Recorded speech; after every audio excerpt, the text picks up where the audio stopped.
எனக்கு அருமையானவர்களே, வீடு வரை உறவு, வீதி வரை மனைவி, காடு வரை பிள்ளை, கடைசி வரை யாரோ என்ற வரிகளை எழுதிய கவிஞனுக்கு அந்த வரிகளை எழுதின சமயத்தில் ஒருவேளை இயேசுவை பற்றி தெரியாமல் இருந்திருக்கும் என்று நினைக்கின்றேன்.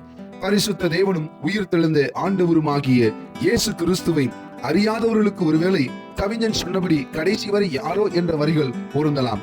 ஆனால் இயேசுவை தன்னுடைய ஒரே தெய்வமாக கொண்டு அவர் மேல் மட்டுமே விசுவாசமும் நம்பிக்கையும் கொண்ட அவரோடு என்றென்றும் உறவில் உள்ள எவருக்கும் கடைசி வரை மட்டுமல்ல, இந்த பூமியில் நாம் வாழும் நாட்களிலும், இந்த பூமியை விட்டு பிரிந்து பரதேசியில் வாழும் நாட்களிலும், இயேசுவின் இரண்டாம் வருகைக்கு பின்பாக நமக்கு கிடைக்க போகும் பரலோக வாழ்விலும் நான் உங்களுடைய கூட இருப்பேன் என்று இயேசு சொன்ன வார்த்தையின்படியே இயேசு இம்மையிலும் மறுமையிலும் என்றென்றும் நம்மோடு இருக்கின்றார்.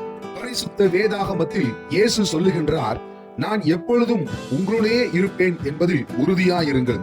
உலகின் முடிவு வரையிலும் நான் உங்களுடன் தொடர்ந்து இருப்பேன்.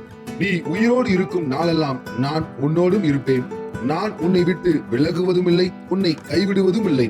நான் சொன்னதை செய்யும் அளவும் உங்களை விட்டு விலக மாட்டேன். நீ என்னுடனே கூட பிரதேசியில் இருப்பாய் என்று உண்மையாகவே உனக்கு சொல்லுகின்றேன்.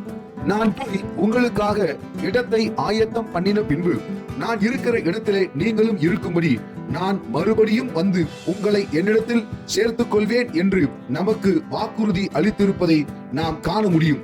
இயேசு சொன்னது போல் இம்மையிலும் மறுமையிலும் அவர் நம்மோடு இருக்க நாம் செய்ய வேண்டியதெல்லாம் அவரோடு நல்ல ஒரு ஆழமான உறவை ஏற்படுத்திக் கொள்ளுதல், அவரை அறிகிற அறிவில் நாம் ஒவ்வொரு நாளும் வளரும்படியாக அவர் நமக்கு எழுதி கொடுத்த பரிசுத்த வேதாகமத்தை தினமும் கருத்தாய் வாசித்தல், அதன்படி நடத்தல், பெருமை, மன்னியாமை, தேவனை சந்தேகித்தல், ஆவியாக இருக்கின்ற தேவனுக்கு உருவமும் சொரூபமும் செய்து அவைகளை வழிபடுதல் போன்ற பாவங்களிலிருந்து விலகி மனம் திரும்பி நம்மை தேவனிடத்தில் முழுமையாக ஒப்பு கொடுத்தல், முழு இருதயத்தோடும் முழு மனதோடும் முழு உள்ளத்தோடும் முழு பலத்தோடும் தேவனிடத்தில் அன்பு கூறுதல், நாம் நம்மை நேசிப்பது போல பிறனையும் நேசித்தல், நம்முடைய அன்றாட வாழ்வில் எத்தனை சவால்கள் எழுந்தாலும் இயேசுவின் மேல் நாம் கொண்ட விசுவாசத்தில் பின்வாங்காமல் நிலைத்திருத்தல் என்பனவையே.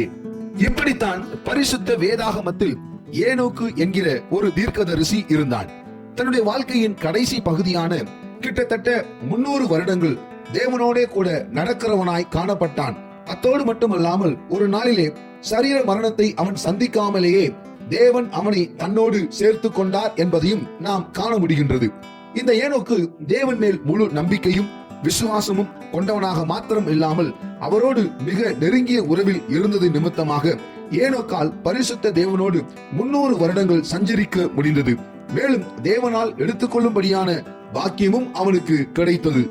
ஆமாம், எனக்கு அருமையானவர்களே, நம்மை சுற்றி எப்பேற்பட்ட நெருக்கமான உறவுகள் இருந்தாலும் அத்தனையும் ஒரு நாளிலே ஒரு குறிப்பிட்ட எல்லை கோட்டிற்கு மேலாக எவரும் கடைசி வரை நம்மோடு பிரயாணிக்க முடியாது. ஆனால் இயேசுவை நாம் ஒருவேளை நம்முடைய சொந்த இரட்சகராக ஏற்றுக்கொண்டு அவரை முழுமையாக நம்பி விசுவாசித்து அவருடன் நெருங்கிய உறவில் இருப்போமே ஆகில் இம்மையில் மாத்திரமல்ல மறுமையிலும் பரிசுத்த தேவன் நம்மோடு என்றென்றும் இருப்பார். இக்காணொலியை இறுதி வரை கண்டுணர்ந்து மேற்கூறியவைகளை தங்களின் அன்றாட வாழ்வில் கையொள்ள போகின்ற உங்களை யாவரையும் பரிசுத்த தேவனும் உயிர் தெழுந்த ஆண்டவருமாகிய இயேசு கிறிஸ்து அளவில்லாமல் ஆசீர்வதிப்பாராக.